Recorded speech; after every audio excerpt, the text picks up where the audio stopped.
السلام عليكم. لو وصلت لهنا فأنا أحييك. ده آخر درس عملي في كورس ال HTML. كونك وصلت لهنا فأنت اكتسبت معرفة كتيرة، اتعلمت حاجات كتيرة مكنتش تعرفها، وفي نفس الوقت أثبتت لنفسك إن أنت عندك القدرة على الالتزام والمثابرة. فأنا شايف إن دي حاجة كويسة جدا. ممكن في أي وقت من الأوقات تحبط أو تحس إن أنت في حاجة مش فاهمها، ده طبيعي. لازم ان انت تتعامل مع الاحباط والحاجات دي بشكل عادي وبشكل طبيعي جدا، تعتبرها جزء من الحياة. ده انا شفته بيحصل حتى الناس يعني واصلين لمستويات ما شاء الله قوية جدا. دي حاجة. الحاجة التانية ان انت لو احبطت مثلا، جالك احباط او كده وقررت ان انت خلاص مش هتكمل، فهيعدي سنة وهتقول يا ريتني خلال السنة دي كنت كملت، وهتندم ندم شديد. فانا انصحك، انت ادام وصلت لهنا، لو فاهم بنسبة 80 90%، لو اقل حتى، كمل. هتتعلم حاجات كتيرة مع الوقت، الحاجات اللي انت مش فاهمها هتوضح ليك في الطريق بشكل افضل. فانا حبيت احييك واراجع معاك اللي احنا اتعلمناه علشان يبقى عندك نظرة عامة عن كل اللي احنا اتعلمناه. احنا اتعلمنا مع بعض النصوص وازاي نتعامل معاها، العناوين من اول H1 لحد H6، اتعلمنا الباراجراف وازاي ان احنا نتعامل معاه. هنا انا دمجت الليست مع اللينكات، الاوردرد ليست والان اوردرد ليست، ده اتعلمنا اللينكات بشكل عام. لو عديت انا اصلا على الصفحه انت هتلاقي ان انت تقريبا فاهم كل حاجه موجوده فيها، ودي حاجه كويسه جدا. لان في اول درس لو انا عديت على الكلام ده انت هتحس ان هو خوارزميات، انت مش فاهم فيها اي حاجه. اتكلمنا عن الادوات المطلوبه، ان انت لازم تحمل اديتور في حاجات كتيره زي نوت باد، سبلايم تكست كان المفضل بالنسبه لي في فتره لما كنت بكتب PHP.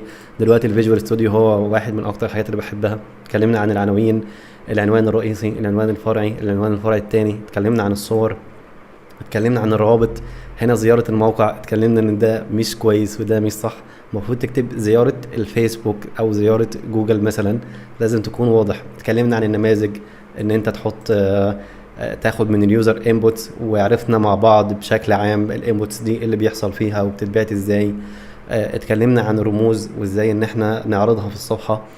اتكلمنا عن الاكسسبيليتي، وان هي حاجه مفيده جدا، وان هي حاجه انسانيه، ان انت تساعد الناس التانيين ان هم يستخدموا الموقع بتاعك من غير ما يواجهوا اي مشاكل وباريحيه كبيره.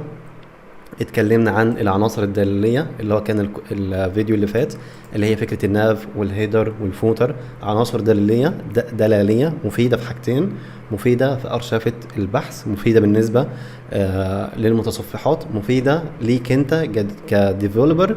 لما ترجع للكود بتاعك انت فاهم انت واقف فين. الموضوع ده مفيد بشكل لا تتخيله. لو في حاجه في الموضوع ده بالذات واقفه معاك سيب لي في الكومنتس، لان انا كان ساعتها عندي كذا تساؤلات.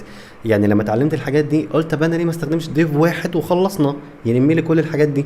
لكن انا اولا كنت هتوه في الكود بتاعي، لان الويب سايت الكود بيكبر. يعني انتوا ده شايفين الكود كبير، ده كود معقول يعني، ف هتوه فيه.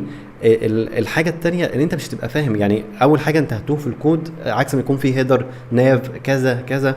فالموضوع بصراحة مفيد جدا. اتكلمنا عن التيبلز بالشكل ده. اتكلمنا عن الاي فريم، ازاي نجيب حاجه من بره ونعرضها عندنا. ده اكزامبل دومين، هو اسمه كده فعلا. الاكزامبل دومين ده عرضناه عندنا. اتكلمنا عن ازاي نعرض صوت في الموقع بتاعنا. اتكلمنا عن ازاي نعرض فيديو. واتكلمنا عن الانتيتيز او الرموز. يا رب ان شاء الله ان الكورس كان مفيد. طبعا انت لو وصلت لهنا مهتم جدا ان انا اعرف رايك في طريقه شرحي، في طريقه تدرج المعلومات، في لو في حته معينه لقيت ان انت حصل عندك تساؤل ما لقيتش اجابه عليه، فده ضروري ان انا اعرفه، لان غالبا هكون سقطت حاجه. انا في قناعتي مفيش كورس كامل بنسبه 100%. الكورس هو مجرد حد بيبذل مجهود ويحاول ان هو يفيدك بنسبه 90%. ال 10% الباقيين دول بتوعك، بل بالعكس. بشكل حقيقي الكورس هو يمثل 20% من المهارة اللي انت عايز تتعلمها. ال 80% الباقيين بتوعك لازم انت تدور، لازم تتدرب، لازم تكتب بايدك، لازم تتعلم، لازم تروح. آه لازم ان انت المجهود الاكبر بيقع عليك. انا مجرد مرشد بعرفك تتحرك ازاي، باقي عليك ان انت تتحرك. فيا رب ان شاء الله ان الكورس كان مفيد وان انت استفدت بيه. وهيكون باقي فيديو كمان هعرفك فيه انت المفروض تعمل ايه بعد كده. وده كان، خلينا نقول فيديو ولا كورس. ده كان فيديو النهارده، اشوفكم في الفيديو الاخير ان شاء الله.